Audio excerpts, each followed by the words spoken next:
So, you got FTK'd. You screwed up. You knew what you asked was wrong.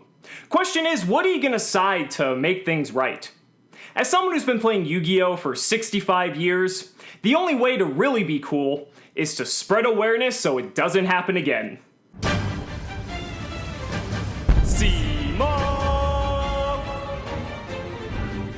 Hey guys, it's Justin here with Rampengu Nation. I have just created a new combo for Infernity/Pendulum FTK.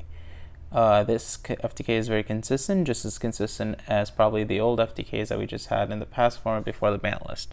I wouldn't have created this video if the Goki FTK was not already created, so anybody who hates FTKs, I apologize. I just thought it would be cool to have show you that pendulums are still viable and can actually just win going first regardless.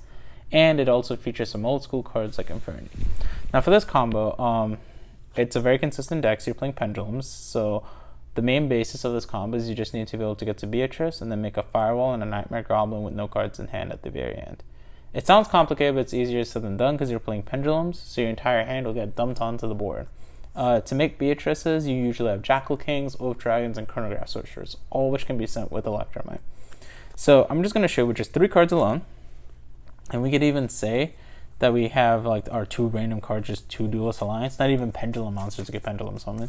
That's to prove to you how useless it can be, but it proves to you how consistent it can be because Pendulum Claw will be searchable. So first we're going to start with our Pendulum Call to discard our Dark Worm, to add to hand our Harmonizing Magician and Black Fang Magician.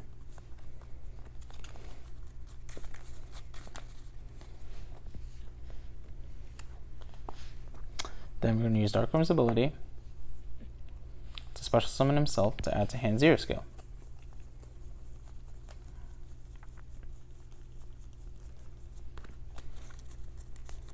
Then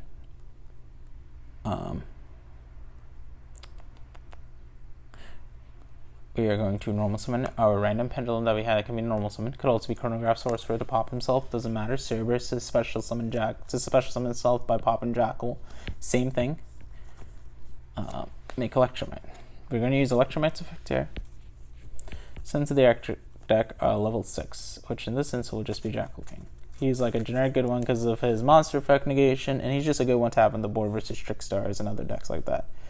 Even though this is an FTK deck, it can still play out of hand traps and still establish a very good board. That's the cool thing about this deck and why this deck is actually really consistent. So we're going to scale 0 and 8 scale. We're not going to use Electromite's effects to pop. So sometimes you don't even have to use the effect to send if you already have legal targets. This is your hand. We're going to Pendulum Summon 3.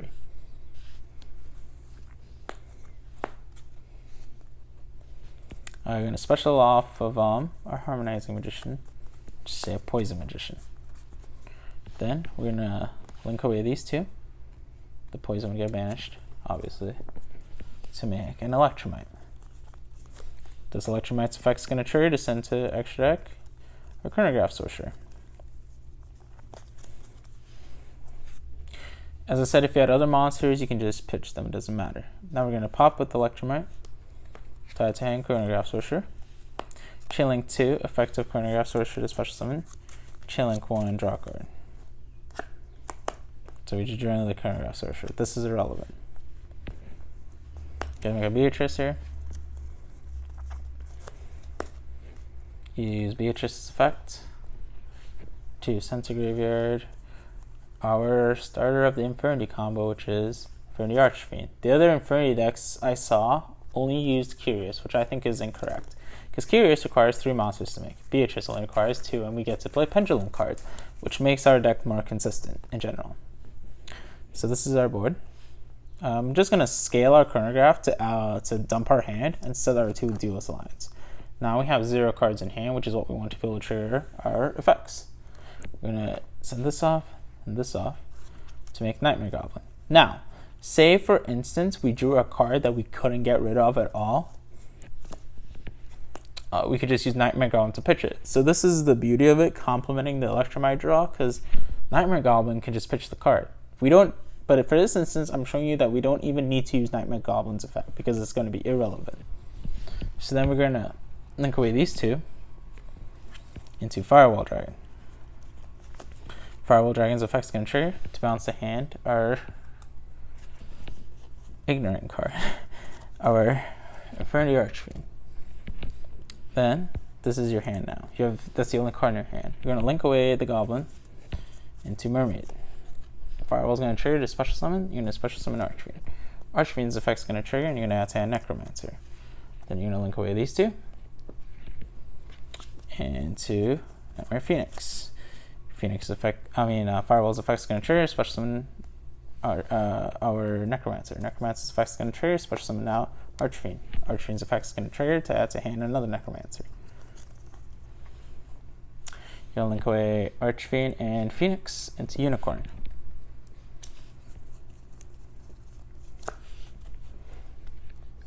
Firewall's gonna trigger, special summon out our Necromancer. Necromancer's gonna trigger, special back out our Archfiend.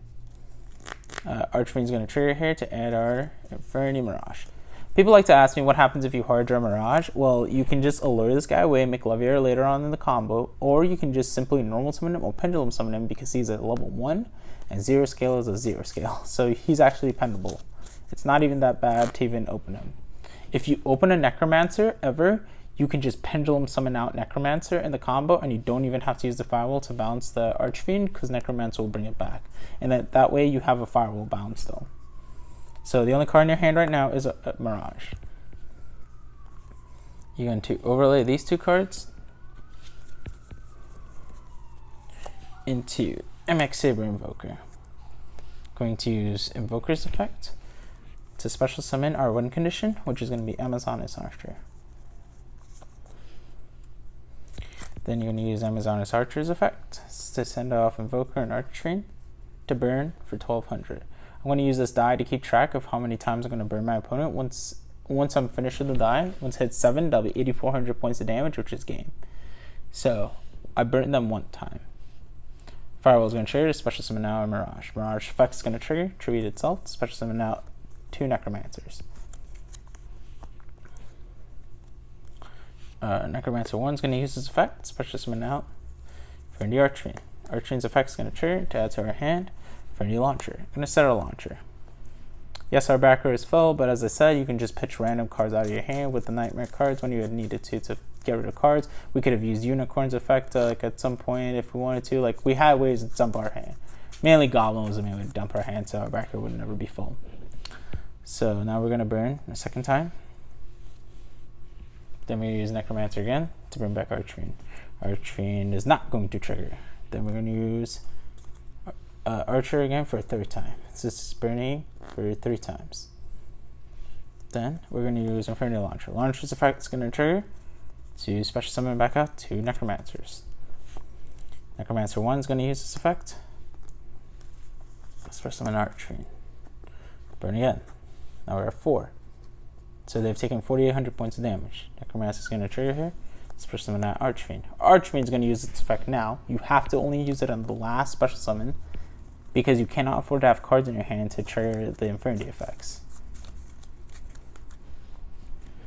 Now you're going to burn 5.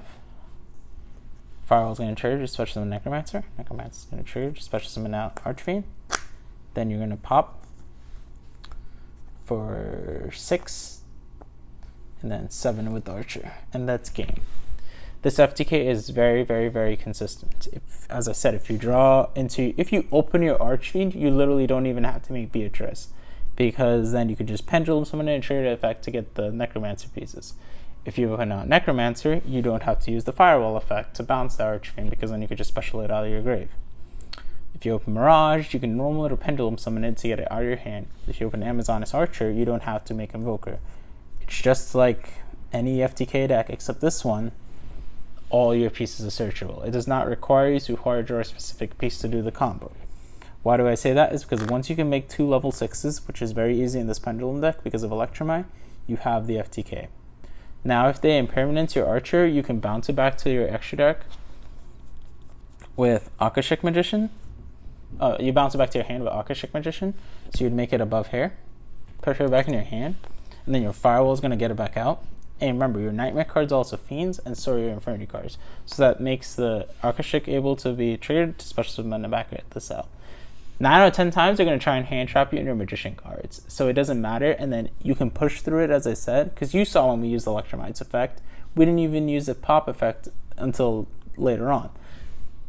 I was assuming I had 2 dead cards in my hand. So this proves to you, like, if I had other pendulum cards, it would just give me more fodder to where I don't have to do specific things I didn't want to do. Like, I could have sent Harmonizing Magician and popped and added it to hand. I didn't need to use Pendulum Call, as long as I could have gotten to 2 level 6s.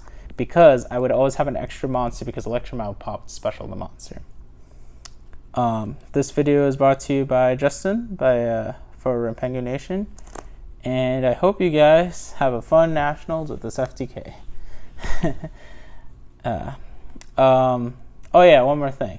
If you were to ever get Drill Lockbird, I play Call by the Grave, so I can stop that, but you can still end your board with FA Dragster or Abyss Dweller. So that way now, you still have an established board versus Goki, which is still really strong. And I think this deck is very consistent, and I just didn't think people thought to use the Infernity cards as a smaller engine and make the Magician cards as a bigger engine. Well, see you guys.